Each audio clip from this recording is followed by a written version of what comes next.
자, 그러면 우리가 의제매입세 공제를 적용해주는 요건이 아까 했던 C죠, C?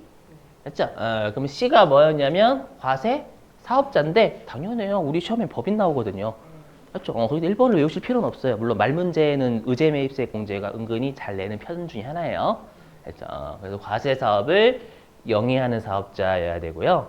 그 다음에 여러분들 우리가 이중과세를 해결하지 않으면 누가 다 여러분들 누가 아까 보시면 아시겠지만 아까 이중과세를 해결하지 않으면 누가 최종적으로 책임을 누가 최종적으로 여러분 부담이 많이 가요? 소비자가 많이 가요. 맞죠? 그래서 제가 아까는 그냥 면세로 매입해서 과세로 팔면 무조건 의제매입세 공제가 되는 것처럼 설명드렸지만 주로 소비자들이 많이 부담하는 거 있죠. 소비자들이 많이 부담하는, 많이 매입하는 면세 항목에 대해서만 해줘요. 그게 뭐냐면 외워주시는 거예요. 진짜 좋은 말 할 때 진짜 중요해요. 좋은 말 할 때는 아니고 죄송해요. 진짜 근데 좋은 말 할 때가 맞아요. 왜냐면 여기서 났거든요. 그렇죠? 그래서 뭐냐면 면세, 농산물 등 이게 대표적으로 미가공, 농축수, 임산물, 소금 같은 거 있죠? 뭐 단순 가공된 김치두부. 그래서 여러분들이 아마 회계 1급 때 배우셨던 우리가 농축수, 임산물, 뭐 소금, 뭐 김치두부 이런 것들 있잖아요. 맞죠? 그거예요, 그거. 이것들을 주로 소비자가 많이 사잖아요. 맞죠? 특히 요즘과 같이 외식 물가 너무 비싸가지고 어저께도 뉴스 떴더만요. 짜장면 한 그릇에 7,000원 넘잖아 이제. 맞죠? 7,000원 넘고 이제 삼겹살 150g? 150g에 2만 원 거의 다 돼간다고. 그죠? 그래서 다들 그냥 고기 그냥 사와서 구워 먹는다고. 너무 비싸가지고. 그죠? 전 예전 그리고 최근에 어떤 거 봤냐면 양복 입고 계신 분들도 저기 회사 여기 은행에서 근무하시는 분들 갑자기 편의점 식사하고 계시더라고 도시락. 깜짝 놀랐어. 그래서 물가 비싸다는 얘기잖아요. 물론 그분이 급해가지고 들으셨을 수도 있지만 아무튼 그래서 주로 이제 서민들이 많이 알죠? 소비자가 많이 소비하는 거 있잖아요. 예, 그거에 대해서 해줘요. 알죠? 그 말은 우리가 다른 애들은 의제매입세 공제한대요. 특히 시험에 최근에 출제했던 게 막 포장도 여러분들 면세거든요. 포장이라든지 뭐 아니면 방역. 왜냐면 그러니까 복숭아 통조림을 여러분들 사잖아요. 그렇죠? 복숭아는 면세고, 근데 복숭아 통조림은 과세니까. 그렇죠? 그럼 당연히 복숭아가 안 썩으려면 방역도 해야 되거든요. 근데 방역이 면세예요, 여러분들. 그렇죠? 근데 걔네들은 안 돼요. 그렇죠? 그래서 여기 먹는 쪽이어야 돼, 먹는 쪽. 그렇죠? 좋은 말 할 때 외우신다고. 여기에서 딱 씁니다, 진짜. 그래서 조심하셔야 돼. 그래서 우리가 이제 의제매입세액은요, 요런 가로 안에 있는 거 있죠. 우리가 미가공, 뭐 쌀, 보리 이런 것들 있잖아요, 밀. 예, 그 다음에 뭐 축산물은 고기. 돼지고기 자체는 면세예요, 여러분들. 그렇죠? 돼지고기를 구웠으면 맛있으니까 과세고. 장난입니다. 그게 뭐냐면 우리가 가공을 하면 과세예요. 알죠? 열을 가했잖아요, 여러분들. 그렇죠? 열을 가했으니까. 그 다음에 수산물 이것도 마찬가지. 요런 오징어 이런 것들 면세고 구웠으면 맛있으니까 과세. 장난? 가공했다는 얘기고. 알죠? 임산물은 나물 같은 거. 알죠? 요런 것들만 됩니다. 알죠? 근데 옛날에는 서민들이 주로 김치두부 많이 먹었으니까 그거는 괜찮다라고 돼 있어요. 알죠? 그러니까 이것들은 주로 누가 받냐면 주로 이제 음식점 하시는 분들. 알죠? 그 다음에 그 풀무원 아니면 CJ 제일제당 뭔지 딱 들어보시면 여러분들 CJ 제일제당이라든지 종갓집 맛김치 요런 데가 되겠죠, 일반적으로. 제조업, 음식점 하는 제조업. 알죠? 여기가 돼요. 알죠? 외우시고 꼭 나머지 안 돼. 너무 중요합니다. 그리고 그게 당연히 과세가 돼야 돼요. 그래야 소비자한테 전가가 되는 거잖아요, 여러분들. 그죠? 그래서 주로 제가 이제 사례를 들 거는 종갓집 맛김치 가지고 사례 들 겁니다요. 좀 그런가? 여러분 이것 때문에 좀 헷갈리실 수 있으니까 그냥 제가 쌀과자 파시는 분 사례 돼요. 쌀과자. 쌀과자는 과세입니다. 왜요? 쌀은 면세인데 쌀과자는 왜 과세예요? 가공됐잖아, 여러분들. 또 쌀과자 맛있잖아요. 쌀이 그렇게 달아요? 맞죠? 그래서 쌀과자 파시는 분 가정할게요. 쌀 매입해가지고 과세되는 분이니까. 알죠? 자, 됐고요. 그분들 설명드리고, 그 다음에 또 동그라미 3번도 중요해요. 여기는 제가 다 별 붙이긴 하지만 좀 중요해요. 동그라미 3번 뭐냐면, 자, 제가 방금 뭐라고 했냐면, 우리가 의제 매입세 공제는 면세 사업자한테 매입해야 된다면서요. 그럼 의제 매입세 공제는 좋은 거예요, 안 좋은 거예요? 사업자 입장에서는, C 입장에서는. 좋은 거죠, 좋은 거. 왜냐면 매입세 10원 빼주니까. 그렇죠? 우리는 근데 항상 아시지만 이렇게 뭔가 나한테 유리하게 세금을 빼주면 어떻게 한다라는 거예요? 장난을 친다라는 거예요. 맞죠? 우리 기부 안 했으면서 기부 영수증 조정하고 그런 거 있잖아요, 여러분들. 그럼 의제 매입세 공제는 분명히 좋은 제도예요. 사업자 입장에서 좋은 제도인데 이걸 악용하는 애들이 있다라는 거예요. 자꾸 뭐를 안 샀는데 샀다라고 뻥치는 애들 있잖아요. 맞죠? 그래서 세무서가 요구하는 적격 증명 서류를 받아야 돼요. 쌀 매입했다라고 영수증 받으면 안 됩니다. 원칙이. 예. 그럼 우리가 당연히 면세 사업자한테 받을 수 있는 증빙, 적격 증빙은 계산서죠, 일단. 계산서. 그 다음에 신용카드 매출 전표 등 수령금액 합계표가 요게 우리가 신용카드나 현금 영수증 얘기하는 거예요. 알죠? 요런 것들을 반드시 받아야 됩니다. 알죠? 중요합니다, 여러분들.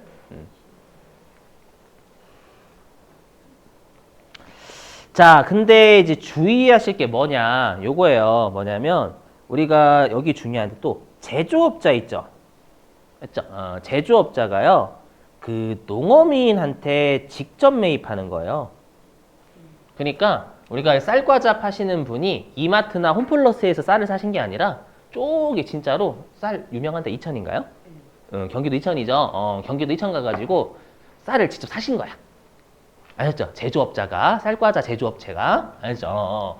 그거를 직접 매입을 한 거예요. 그럼 이제 이때는 우리가 적격 증명 서류를 안 받아도 괜찮아요. 왜 그런지는 설명하긴 하겠지만 암기예요, 암기. 자, 들어보시죠. 자, 우리가 여러분들 농어민 분들은요, 사업자 등록을 잘 안 하세요. 본인이 사업자라고 잘 생각 안 하시거든.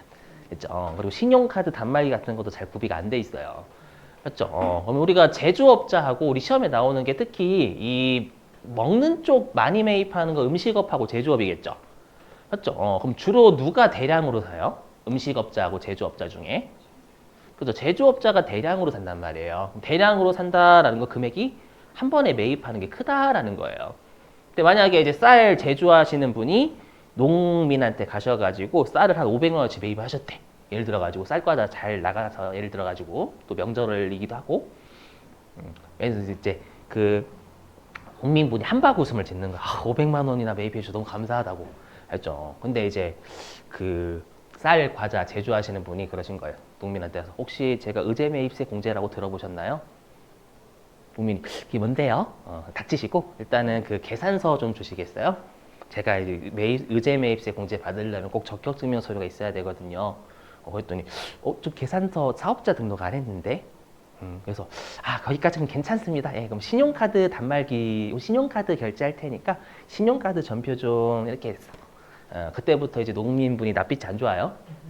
그렇죠? 그래서 신용카드도 없대. 그럼 현금 영수증 하나 끊어주세요. 자, 그때부터 어떻게 됐냐면 이제 곡괭이로 찍어버렸어요. 죄송해요. 그래서 이해되시겠죠? 그래서 제조업자가 농어민한테 매입하면 대량으로 매입을 하기 때문에 적격증명 서류를 받기가 좀 불가능하다라는 거예요. 알죠? 그래서 적격증명 서류가 아니어도 괜찮은데 이거를 어떻게 외우는 분들이 계시냐면 이렇게 외우시는 분들이 계시더라고. 제조업자는 적격증명 서류를 안 받아도 괜찮음. 맞아요? 틀려요.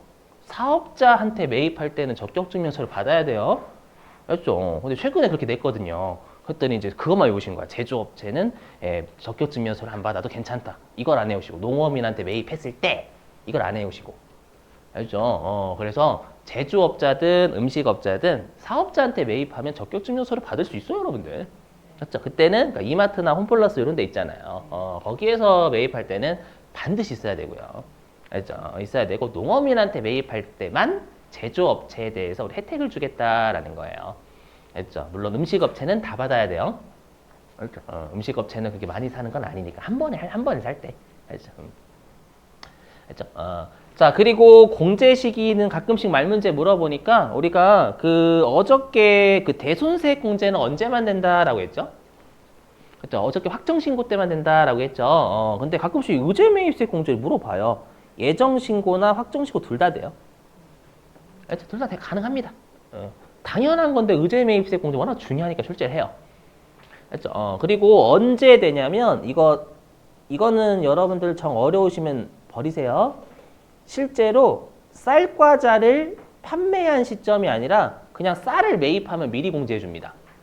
이거는 이미 간주 공급에서 열심히 설명드렸어요. 맞죠? 왜냐하면 실제로 과세 사업에 쓰는지 안 쓰는지 세무서가 판단할 수가 없다고. 어떻게 판단할 수 있어요? 거기 쌀과자 업체들이 봐야 돼. 봐서 쌀과자를 팔았구나. 과세해야지. 이게 불가능.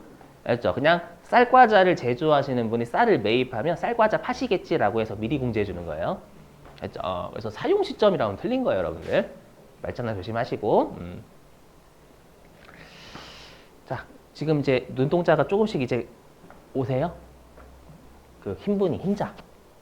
흰자 안 오세요? 흰자?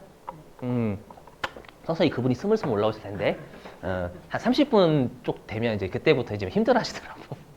그렇죠? 자, 여기 보실게요. 중요하니까.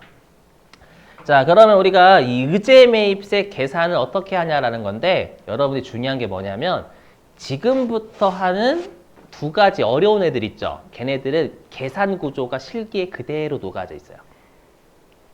그 말은 뭘까요? 계산 구조 이해 못하시면 암기하게 되고 그럼 나중에 문제를 꼬아내면 틀린다 라는 뜻입니다.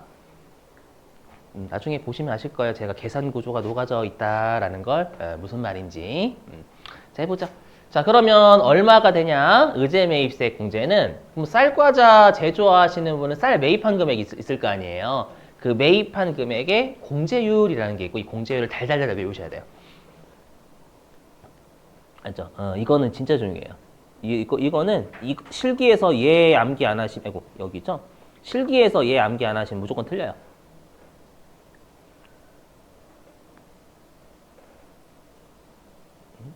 왜 이러냐? 그냥 할게요. 꼭 외우신다. 좋은 말 할 때. 꼭 외우실게요, 진짜. 그래서, 외우셔야 돼. 반드시. 이거 틀려버리면 한도라는 게 다 틀어져 버려요, 여러분들. 잘 외워주실게요. 자, 일단은 다른 업종이 있죠. 왜냐 우리가 음식업하고 제조업이 주로 면세, 농산물 등을 주로 사지만 다른 업종도 살 수 있거든요, 여러분들. 맞죠? 다른 업종 살 수 있지. 만약에 우리 업체가 뭐 예를 들어 가지고 뭐라고 할까? 우리 업체가 뭐 회사인데 회사에서 이번에 여러분들 뭐 사과 같은 거 살 수 있잖아요. 맞죠? 그럼 걔네들은 무조건 102분의 2예요. 알죠? 102분의 2. 여기에서의 공제율은 제조업하고 음식업 좀 달라져요. 근데 제가 빨간색을 친 건 실기용. 맞죠? 빨간색 칠 건 실기용. 그 다음에 빨간색 안 친 건 이론용. 알죠? 그래서 내가 나는 진짜 머리 터지겠다. 미치겠다. 환장하겠다. 라고 하시는 분들은 빨간색 위주로 외우시면 됩니다. 자, 해보자. 자, 우리 시험에는 법인이 나오니까 빨간색 친 게 법인의 율입니다. 법인의 공제율. 해보면 자, 일단은 제조업체는 원칙이 102분의 2입니다. 102분의 2인데 여기 중소기업인 법인사업자라고 돼 있죠. 그럼 이 말은 뭘까요? 중소법인 제조업. 중소법인 제조업이면 104분의 4를 해주겠다라는 거예요. 104분의 4. 그러니까 이제 CJ 그쪽이나 거기는 여기 그럼 요게 받겠죠? 102분의 2. 그러니까 우리가 일반 법인 제조업은 102분의 2고 중소법인 제조업은 104분의 4. 그래서 이렇게 되고요. 그 다음에 음식점 있죠? 음식점은 제가 아는 분은 백종원 분밖에 없어. 잘 몰라, 다른 데는. 알죠? 그래서 음식 법인 제조업은, 그죠? 106분의 6. 제가, 잘 모르겠다. 음식점 법인 뭐 있나? 할리스도 되나? 커피는 안 되겠다. 커피는 면세가 아니니까. 죄송해요, 안 되겠네. 아, 맞다. 그 주스 파시는 분들. 주스 파시는 법인이 아마 있을 거예요. 제가 뭐 CJ 제일제당 안에 뭐 있을까요? 아무튼. 그냥 잘 몰라야죠. 죄송해요, 여러분들. 그냥, 백종업은 거기가 제일 나은 것 같아요. 106분의 6입니다. 꼭 암기하셔야 됩니다. 또 나머지는 제끼셔도 돼요. 알죠? 실기 목적사항은요. 알죠? 넘어갈게, 그냥. 아, 그리고 요거는 말 문제 나올 수 있으니까 뭐냐면 우리가 이럴 수 있죠. 내가 쌀과자를 파는 사람인데 쌀을 매입하다 보면 내가 이제 예를 들어서 우리 그 공장은 저기 전라도에 있어요. 그럴 수 있잖아요. 전라도에 있는데 쌀은 경기도 이천에서 매입하는 거예요. 맞죠? 그럼 어떻게 해야 돼요? 운송비 들잖아요, 운송비. 맞죠? 그럼 운송업체 우리가 그러면 나중에 하겠지만 이 실제 계정 과목이 원재료로 잡거든요, 매입할 때. 왜냐면 법문구가 원재료로 구입하여 이렇게 되어 있으니까 실제로 우리가 의제 매입세 공제는 계정 과목이 원재료예요. 맞죠? 그러면 우리가 회계에 따르면 원재료 매입하느라고 운송비 쓴 건 운반비 처리해요, 원재료에 가산해요? 원재료에 가산하죠. 그래서 만약에 내가 쌀을 매입한 게 500이고 운송비 20만 원 준다면 520만 원이 들어가야 된다라는 건데 제외다라고 되어 있잖아요. 그럼 얼마 넣는다라는 거예요? 500만. 왜? 운송업체한테 매입세 주면 그거는 매입세 과세사업자예요. 운송업체는 과세사업자니까 세금 계산서나 아니면 신용카드나 이런 것들에 대한 매입세 공제를 받아요. 받는데 다시 의제 매입세 공제 매입가액이 한 번 더 들어가면 이중 공제가 돼버리기 때문에 그래요. 알죠? 그래서 요건 좀 말문제 대비요. 됐고. 그 다음에 뭐 여기까지는 할만하죠. 뭐 공제율만 외우면 되는 거니까. 이건 출제 잘 안 하고 매입원가. 알죠? 그럼 요것도 외우면 되는 거고. 자, 이렇게 얘기한다라는 건 짜증나는 애가 있다라는 곧 나온다라는 거예요. 여긴 암기예요, 엄밀히 얘기하면. 그렇죠? 자, 보세요. 여기가 짜증나. 여기를 반드시 달달달달달 외우신다. 여기를 꼭 외우세요, 여러분들. 어디 있냐? 요거. 이거 꼭 외우셔야 돼. 특히 확정신고, 아이고, 여기, 이거 다 별표가 아니라 확정신고가 별표예요. 확정신고가 별표예요. 그리고 여러분들이 아셔야 될 개념이 여기에서 나와요. 자, 들어보세요. 뭐냐면, 들어보세요. 이거 할 때가 좀 제일 힘들어요, 여러분들. 뭐냐면, 우리가 여러분들 우리 법인의 확정신고 기간은 몇 월부터 몇 월이죠? 일기로 따지면? 확정신고 기간, 법인. 4월부터 6월이죠. 근데 개인은 확정신고 기간이 어떻게 되는지 아세요? 그렇죠. 1월부터 6월이에요, 개인은. 알죠? 이걸 왜 얘기하냐? 여기 중요해서 그래. 정말 이거 할 때 제일 힘들어. 알죠? 그래서 일단 FM대로 설명드리고, 그냥 야매로 설명드릴게요. 야매는 그냥 이해식. 뭐냐면, 우리가 실제 일기로 들게요. 우리가 개인 사업자 있죠? 개인 사업자는요, 실제로 1월 1일부터 6월 30일까지 있잖아요. 요거를 우리가 일기 확정신고 기간이다라고 불러요. 왜냐면 개인은 예정신고 능력이 떨어지거든요. 떨어지니까 그냥 6개월치 한꺼번에 내야 된다라는 거예요. 이게 또 과세기간이죠, 여러분들. 그렇죠? 이걸 확정신고 기간 다시 우리가 하면 일기 과세기간이잖아요. 같은 말이죠. 요거에 대해서 7월 25일까지 우리가 신고 납부하는 거잖아요. 맞죠? 이게 원래 제대로 된 거예요. 맞죠? 그래서 원래는 이렇게 돼 있어요. 부가가치세는 우리가 항상 정확한 건 과세기간 금액과 과세기간의 비율이 정확하다 이렇게 돼 있어요. 그렇죠? 근데 문제는 법인이에요, 법인. 원래 법인도 일기 확정 신고 기간이 원래는 1월 1일부터 6월 30일이 돼야 되는데 개인처럼. 근데 법인 너희들은 신고 능력이 좀 뛰어나니까 앞에 3개월치를 미리 좀 신고해줘요 라는 거예요. 근데 이름이 예정 신고죠. 그건 정확한 신고는 아니다라는 거예요. 반대로 얘기하면 예정 신고. 네, 여기서부터 분명히 멘탈 나가시는 분들 계세요. 그래서 우리가 법인은 어떻게 하냐면 사업자 같은 원래는 여기 똑같이 원래 법인도 똑같이 우리가 이제 개인처럼 해야 되는 게 맞는데 법인은 어떻게 하냐면 1월 1일부터 3월 30일까지 있잖아요. 요거 우리가 일기 예정 신고 기간이라고 하죠.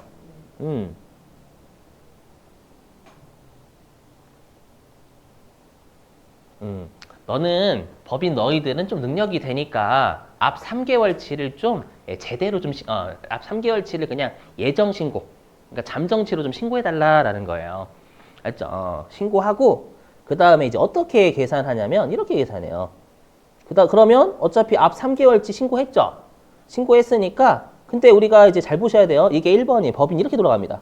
1번. 일단 우리가 앞 3개월치 잠정치라고 미리 신고한다. 알죠?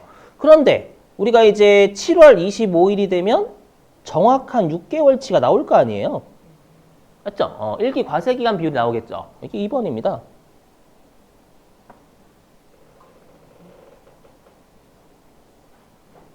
나오겠죠? 왜냐면 항상 우리가 항상 과세기간의 금액이든 비율이든 그게 정확해요. 정확한데 법인 너희들은 이미 일기 예정 신고를 했죠? 했으니까 이제 어떻게 하면 돼요? 나머지 4월 달부터 6월 달까지에 대해서만 추가적으로 신고하면 정확한 6개월치를 신고한 게 되겠죠. 네, 그럴 줄 알았어요, 여러분들. 괜찮아. 원래 자, 그래서 여기 4월 1일부터 6월 30일 요게 3번 일기 확정 신고기간.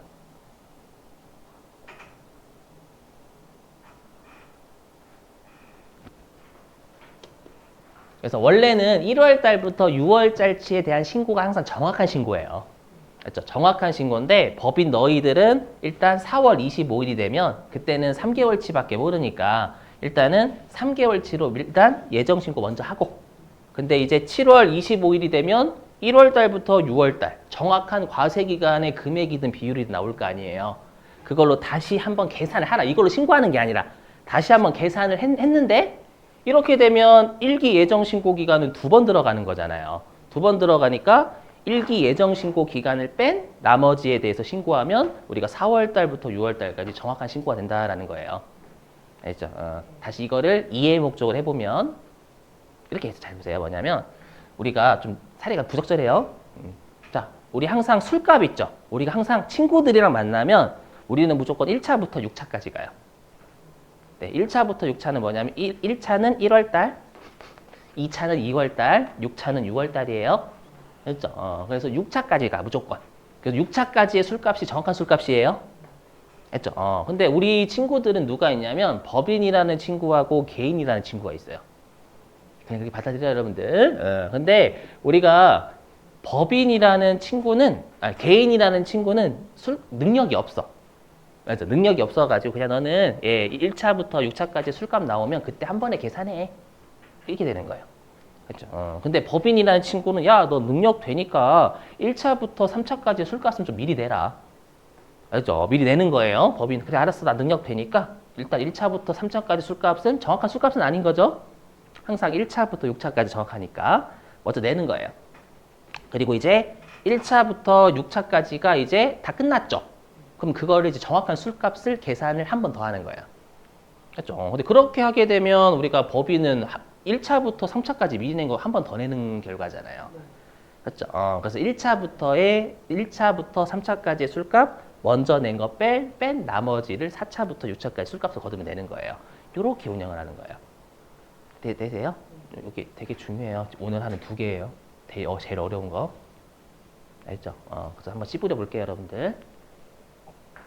여기. 자, 일단 보세요. 자, 우리가 일기로 따져볼게요. 일기로 따지면 일기 예정 신고는 몇 월 달부터 몇 월 달에 대해서 해요. 일기 예정 신고는 우리가 일기라고 할게요. 일기 예정 신고는 우리가 1월 1일부터 3월 31일까지에 대해서밖에 못 하잖아요.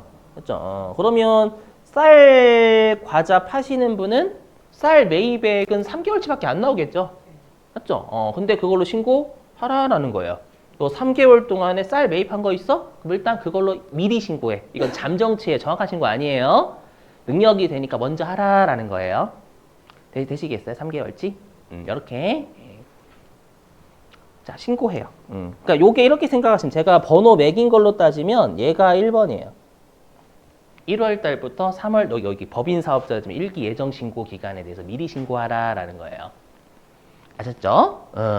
근데 이제 확정 신고가 돼요. 우리 확정 신고가 되면 확정 신고는 몇 월 며칠까지예요? 일기 확정 신고. 7월 25일까지 하죠. 그러면 7월 25일 날이 되면 1월 달부터 6월 달 1차부터 6차까지의 정확한 술값이 나와 안 나와요? 나오죠. 7월 25일 되면. 맞죠? 그걸로 따지면 우리가 1월 달부터 다시 6월 달까지의 정확한 쌀 매입액이 나온다라는 거예요. 알겠죠? 그걸로 다시 한번 계산해요. 그래서 여기 이거를 또 색깔 맞춰보면 얘가 2번이 되는 거예요. 어딨냐? 2번. 일단 한도는 무시하고요. 다시 6개월치로 다시 계산하는 이게 되게 드럽게 중요해요. 왜냐하면 확정 신고라고 내면 3개월치만 입력하시거든 뒤에. 이렇게 입력해요. 근데 이렇게 하게 되면 우리가 1월 달부터 3월 달은 1번에서도 공제받고 2번에서도 공제받는 거잖아요. 맞죠? 공제받기 때문에 다시 어떻게 하냐면 그렇죠? 여기가 2번. 아이고. 네. 그래서 어떻게 하냐면 1번에서 이미 공제받았던 1월 달부터 3월 달 있잖아요. 걔를 빼내는 거예요. 빼요. 빼면 어떻게 될까요? 4월 달부터 6월 달까지의 정확한 추가적으로 받을 의제 매입세 공제가 나온다라는 거예요. 그게 이제 요게 되는 거 3번. 요게 3번. 4월 달부터 6월 달 이렇게 되는 거예요. 되시겠어요? 그래서 항상 이렇게 돼요. 일단 다시 한번 법인은 일단 신고 능력 뛰어나니까 무조건 1월 달부터 3월 달 또는 7월 달부터 9월 달 예정 신고 미리 하라는 거예요. 근데 항상 정확한 금액이든 정확한 신고든 무조건 6개월치예요. 과세 기간이라는 것 자체가 그게 정확한 기간, 세금 부과하는 기간이거든요. 과세 기간 용어가. 그래서 다시 우리가 6개월치가 지나면 다시 한 번 더 계산하는 거예요. 이렇게 되면 예정 신고 기간이 2번 겹쳐버리잖아요. 맞죠? 그러면 앞에 예정 신고 때 무언가를 신고한 걸 빼내면 추가적으로 확정 신고 때 추가적으로 무언가 해줄 게 나온다라는 거예요. 이해되세요? 제가 왜 무언가라고 하냐면 지금은 공제지만 좀 이따가 한 2교시쯤에 할 거는 불공제예요. 또 갑자기. 똑같아. 1월 달부터 3월 달치 불공제 미리 받고 다시 1월 달부터 6월 달치 불공제 다시 계산해서 1월 달부터 3월 달치에 불공제 미리 받은 걸 빼면 추가적인 불공제가 나온다. 이런 논리예요. 되세요? 그죠? 그래서 여기 미리 하는 거 여기를 아셔야 뒤에는 불공제도 되거든요. 공제가 불공제로만 돌아가면 되거든요. 항상 이래요. 법인은. 됐죠? 오해하시면 안 되는 게 1월 달부터 6월 달치에 대해서 신고하는 게 아니라 계산만 머릿속으로 하는 거예요. 하고 앞에 3개월치 뺀 나머지 4월 달부터 6월 달에 신고하는 거예요. 오해하시면 안 돼. 됐죠? 자, 그럼 일단 해볼게요. 여러분 이거 또 삐 무시하고 제가 왜 계산 구조를 이해를 하셔야 됩니다 라고 했냐면 얘 때문에 그래요. 여기 보시면 일단 얘 무시하고 요것 때문에 그래요. 여기 보시면 여기 단기 매입액 있죠. 단기 매입액 여기가 6개월치예요. 왜냐면 시험에서 확정 신고 때 의제 매입세 공제를 계산하세요 라고 하면 여기다가 3개월치를 엄청나게 때리거든요. 그렇죠? 일단 여기 보지 마세요. 아직 안 했으니까. 그래서 예정 신고 기간 더하기 확정 신고 기간 합치면 6개월이죠. 즉 과세 기간 6개월치에 쌀 매입액을 넣어야 돼요. 확정 신고라고 해서 뒤 3개월치가 아니라 4월 달부터 6월이 아니라. 아셨죠? 근데 이렇게 하게 되면 1월 달부터 3월 달에 의제 매입세 공제 받은 게 한 번 더 들어가잖아요. 그래서 여기 보이시죠? 이미 공제받은 예정 신고분 빼는 거예요. 여기다가 입력한 바스 빼요, 지가. 알죠? 그럼 여기에 이미 예정 신고 때 미리 공제받은 1번 있죠? 그걸 한 번 더 입력하면 우리가 확정 신고 때 추가로 공제받을 세액이 나온다라는 거예요. 이런 논리예요. 여기까지 되세요? 네. 됐죠? 이제 여기 설명하고 쉴게요. 좀 힘내요. 힘을 좀 힘줬네요. 자, 이제 여기 설명할게요. 자, 이제 한도 때문에 좀 어려워져서 한도 때문에 뭐냐면 이 한도가 왜 만들어졌냐면 자꾸 뻥치는 애들이 있다라는 거예요. 자, 무슨 말인지 해볼게요. 자, 제가 쌀과자 매입하는 제가 쌀과자 제조하는 사람이고요. 여러분들이 농민이에요. 아니, 그렇게 가정. 그렇죠? 농민인데 저랑 친구야. 알죠? 여러분들이. 자, 그랬을 때 제가 이제 여러분들한테 가가지고 친구야, 나한테 쌀을 한 5천만 원어치 팔았다. 5천만 원 좀, 5천만 원? 1억이나 할게. 그냥 또 과장해서 이 한도가 왜 나왔는지 설명드리려고. 어떻게 하냐면 친구야, 쌀 1억 원어치를 내가 매입했다라는 계산서 좀 허위로 좀 끊어줘. 허위로 좀 끊어줘. 맞죠? 그럼 여기에 1억이 들어가는 거죠. 1억. 맞죠? 실제로 왜냐하면 면세 농산물 계산서 받았으니까. 맞죠? 아니면 계산서 안 받아도 제가 제조업체니까 계산서 안 받고 영수증 끊어줘라고 해도 되겠죠, 여러분들? 영수증 1억 원 끊어줘. 라고 하면 여기 1억 원 들어간단 말이에요. 근데 실제로 매입했어요, 안 했어요? 안 했어요. 그리고 이해되시겠어요? 맞죠? 그리고 제가 여러분들한테 넌 그리고 중국으로 도망가. 내가 챙겨줄게. 허위를 했으니까 걸리면 끝나는 거잖아요. 맞죠? 자, 우리 도망가자, 같이. 예. 되셨어요? 요런 새끼들 때문에 정부 입장에서는 네가 확정 신고할 때 그 6개월치 못 믿겠다라는 거예요. 자꾸 이런 일이 생긴다라는 거예요. 맞죠? 국가가 분석을 해봤더니 실제로 면세 농산물을 매입한 건 예를 들어가지고 한 4천만 원이야. 근데 자꾸 1억으로 신고한다라는 거예요. 이 새끼들이 뻥 까는 거 아닌가라고 생각해가지고 이게 아마 2014년도인가 16년도인가 한도가 들어왔어요. 그래서 그때부터 고생을 좀 한 거예요, 사람들이. 이거 한도 때문에. 뭐냐면 국가 입장에서는 얼마에 제가 쌀을 매입했는지는 알 수가 없죠. 그 증빙을 믿을 수가 없는 거니까 매입을 얼마 했는지는 알 수 없어요. 하지만 제가 쌀과자 매출한 건 법인이니까 보고 해준단 말이에요. 매출이 얼마인지 쌀과자를 판매한 금액 있죠. 그거는 무조건 알아요. 했죠? 그럼 쌀과자 매출한 금액의 일정 퍼센트를 곱해서 쌀을 매입했다라 추정하는 거예요. 세무서가. 그래서 여기 보시면 면세 농산물 등과 관련하여 라고 돼 있죠. 관련하여 공급한이라고 돼 있잖아요. 요게 우리가 실제로 쌀을 매입해서 쌀과자를 매출한 금액도 6개월치가 들어가요. 이해되세요? 여기에 50% 곱한 것만큼 쌀을 매입했다라고 추정하는 거예요, 세무서가. 알죠? 되시겠어요? 그래서 우리가 한도는 매출액을 입력해야 돼요. 매출액을 입력해야 되는 취지는 한도 때문에. 알죠? 근데 주의하실 게 뭐냐? 요게 핵심이에요. 최근에 요걸 냈더라고요. 원래냐면 요거예요. 면세 농산물 등과 관련. 이게 뭔 말이에요? 제가 쌀과자 파는 사람이면 쌀을 매입해야 되는 거잖아요. 맞죠? 그러니까 쌀과자 매출액이어야 된다라는 거예요. 근데 시험에 최근에 어떻게 출제를 했냐면 기계장치 매출액 포함. 기계장치를 여러분들 기계장치를 파는 건 쌀과자 매출액하고 관련이 있을 수도 있어요, 여러분들. 기계를 돌려가지고 쌀과자 만들어낼 수 있으니까. 근데 여기에서 얘기하는 건 쌀과자 판매한 금액 얘기하는 거예요. 맞죠? 공장에 기계장치를 판 금액은 쌀과자 매출액은 아니잖아요. 그럼 그거는 제외시켜야 돼요. 맞죠? 이거 조심하셔야 돼. 말장난. 하나만 더. 그래서 여기. 그래서 이렇게 들어오는 거예요, 여기. 여기에 과세 표준 있죠. 요게 쌀과자 매출한 금액 6개월치 잡으라는 거예요. 여기도 마찬가지예요. 예정부는 예정 신고 기간에 쌀과자 매출한 거. 그 다음에 확정부는 확정 신고 기간에 쌀과자 매출한 거. 이 두 개 더하면 전체 6개월치 쌀과자 매출 나오겠죠. 맞죠? 그 여기는 제가 한도율 모르고 못 찍었지만 50%라고 세팅돼 있어요, 실제로. 알죠? 그럼 여기 한도액이 쌀을 매입했다라고 추정하는 거예요. 알죠? 이긴 이미 했고. 했죠, 여러분들? 오케이. 네. 자, 하나만 더. 죄송한데. 자꾸 왔다 갔다 해 죄송한데요. 요거 해야 돼. 뭐냐, 여기. 의제 매입세 공제 입력하는 방법이요. 방금은 제가 한도 설명드렸고, 근데 여기에서는 우리가 의제 매입세 공제가 되는 애들만 입력해야 될 거 아니에요. 맞죠?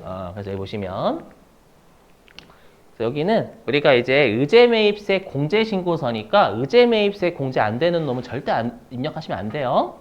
그렇죠? 그래서 여기에서는 나한테 F2번 누르셔가지고 여러분들이 의제 매입세 공제 대상이 되는 그 면세 농산물 나한테 판매한 애들 F2번으로 여러분들이 가지고 오시고, 그 다음에 오른쪽은 내가 언제 매입했는지 거시고, 그 다음에 구분은 그게 계산서인지 신용카드나 현금 영수증인지 아니면 농업인 매입인지.